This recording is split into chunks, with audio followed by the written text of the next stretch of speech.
Comme en première instance, le parquet algérien a de nouveau requis en appel 10 ans de prison à l'encontre de l'écrivain franco-algérien Boualem Sansal. Bonsoir Caroline Baudry. Bonsoir Pierre, bonsoir à tous. Boualem Sansal dans les geôles du régime algérien depuis le 16 novembre dernier.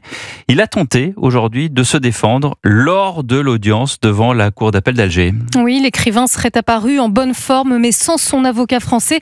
Il a répondu d'une voix ferme aux questions de la magistrate. La constitution algérienne décrète la liberté d'expression et on fait un procès pour de la littérature, dénonce Boualem Sansal qui risque une décennie de prison.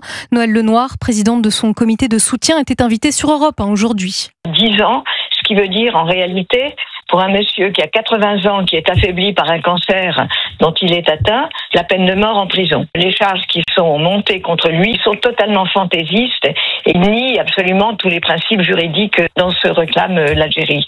L'écrivain avait été condamné en première instance à 5 ans de prison pour atteinte à la sûreté de l'État, après avoir déclaré aux médias français Frontières que l'Algérie avait hérité sous la colonisation française de territoires qui appartenaient jusque-là au Maroc. Peu importe la controverse historique, le président algérien doit gracier Boualem Sansal, insiste-t-elle.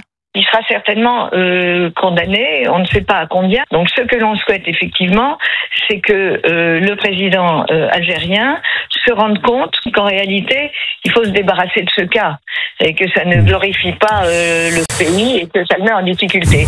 À l'issue de ces réquisitions, la Cour d'Alger rendra son verdict dans une semaine.